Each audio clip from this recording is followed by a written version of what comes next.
Muy buenas tardes, mi nombre es Cristian Camilo Cáceres Carreño, estudiante de Ingeniería Electrónica de la Universidad UNAD.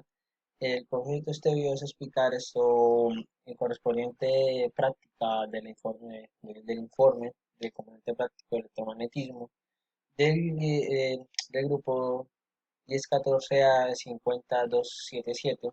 Como final, mi cédula es 1090-504-606 y como finalizan 6 de los del 6 al 9 nos estaban encargados de explicar en el video toda la práctica 3, el cual vamos a ver cómo es la explicación.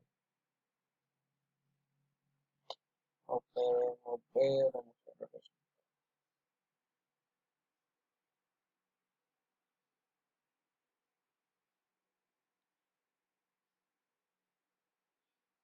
Listo. Práctica 3. En la práctica 3 que tenemos, estamos viendo lo que es inducción electromagnética. Vamos a explicarles el experimento uno y el 2.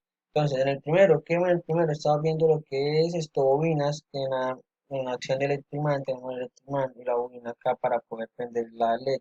¿Qué se hizo? ¿Qué se hizo? Primero, pues se trajo la acción, aparece acá, la fuente al 100%, la corriente y la opción a 4 vueltas de la fuente y la otra bobina va a empezar a trabajar con una y con dos, con la bobina inducida con una vuelta, dos vueltas y luego tres vueltas.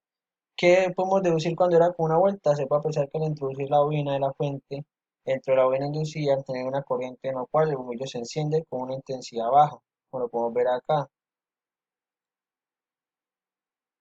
Como lo podemos ver acá, la corriente del bombillo se enciende levemente, pues, en comparación de cuando hay con dos vueltas, podemos ver de que pues respecto a la uno con dos vueltas de la bombilla inducida, la intensidad con la que ilumina aumenta respecto a la uno.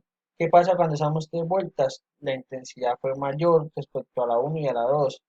Entonces ahora, ahora cuando se le bajó la intensidad a la que fue la frecuencia, en este procedimiento, cuando se le bajó la frecuencia de oscilación de la fuente, podemos ver de que pues los ciclos de iluminación, que pues no que él encendida y apagada iba variando, que a menor frecuencia pues el bombillo se podía ver diferenciar más cuando el bombillo prendía y encendía. Aquí cuando la frecuencia estaba al máximo se podía diferenciar, no, casi no se diferenciaba cuando prendía y encendía, la oscilación era máxima. ¿Por qué? ¿Qué? Porque había porque había la velocidad de variación del campo era frecuente, en lo cual pues, se generaba una velocidad de iluminación. Ahora esto se bajó la fuente al 50% de la potencia de ella, sin juntar, y se puede apreciar de que pues, al disminuir la intensidad de voltaje, la intensidad de la luz también disminuye respecto a cuando estaba al 100%. Y cuando estaba baja, pues literalmente casi no enciende el bombillo, podemos apreciar. Aquí estaba a la mitad, aquí ya estaba al 100%, y cuando estaba aquí ya llegando al final, la intensidad era leve. Y también se puede ver de que pues en la onda cenital esto era más pequeña respecto a las otras ondas. Experimento 2. En esta vamos a generar lo que es el uso del simulador de generador, en el cual podemos ver una barra imantada que está hace una barra imantada, podemos ver acá, barra imantada, que está como un tipo timón, en el cual por el cual esto se abre la llave y hay un flujo de agua que hace que esa barra imantada genere un movimiento y un campo magnético. Y al generar ese movimiento, el campo magnético por la bobina esta inducida genera un flujo de electrones o un flujo de corriente, lo cual genera pues una FEN, lo que denominamos FEN o fuerza electromotriz. Entonces, ¿qué se observa? Que se observa que al generar el movimiento del imán debido al agua se genera un movimiento y están cerca de la bobina, se induce una corriente que hace que se encienda el bombillo. Se puede observar que cuando la barra imantada está perpendicularmente con el agua, la corriente o el campo generado es bajo, que casi no se enciende la bombilla, o es bajo cuando están totalmente paralelo, a diferencia de cuando se encuentra diagonal.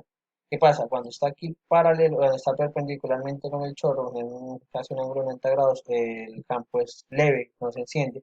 Cuando está paralelo, esto es muy débil, es bajo respecto a cuando se encuentra tanto paralelo o cuando se encuentra diagonal, con en el, en el eje tanto polo norte y en el polo sur, la intensidad pues es alta respecto a cuando están paralelo y perpendicular. Seguidamente pues se hizo variaciones con el suministro de agua, el 50 se iba bajando y luego se iba subiendo el número de vueltas de la vena inducida. como se puede inducir o como se ha podido concluir en los demás experimentos, que a mayor número de vueltas, mayor intensidad se va a generar en esta bobina inducida, mayor corriente inducida. También dependiendo del área de la espiral de esta bobina, esto se puede ver de que en el área pequeña, esto, la corriente mínima, pues supongo que pues hay menos área de contacto, por lo tanto, pues esto, hay poco corriente, hay poca contacto, que a diferencia que pues cuando vemos que hay el área media, el área mayor, se puede ver que pues en ambos la intensidad es fuerte. Se pudo ver que en el campo generado por esta área abajo, esto a diferencia de cuando es áreas del 50 y 100%, que pues es una intensidad alta. Esto, ¿qué conclusiones podemos sacar de esto? Conclusiones de esta práctica. Se evidencia que mayor número de vueltas aumenta la intensidad del campo generado, aumenta la intensidad con la que ilumina la bombilla. Se puede predecir que si baja la oscilación de la fuente, el tiempo de que la bombilla enciende y apaga también se aumenta. Y cuando se aumenta la frecuencia de oscilación, se logra observar que disminuye ese periodo en el que se enciende y se apaga el bombillo. Además, que al disminuir del 50 al 100% el voltaje, la intensidad respecto a la otra se aprecia de la corriente que se induce. Se observa que genera un movimiento en el imán debido al agua, que ésta genera un movimiento, lo cual hasta cerca de una bobina genera una corriente inducida que puede lograr encender un bombillo. Se puede observar que la corriente, que cuando la barra imantada está perpendicularmente, la corriente es baja, el campo de es bajo y también cuando están paralelos, respecto a cuando se encuentra en diagonal, según la simulación.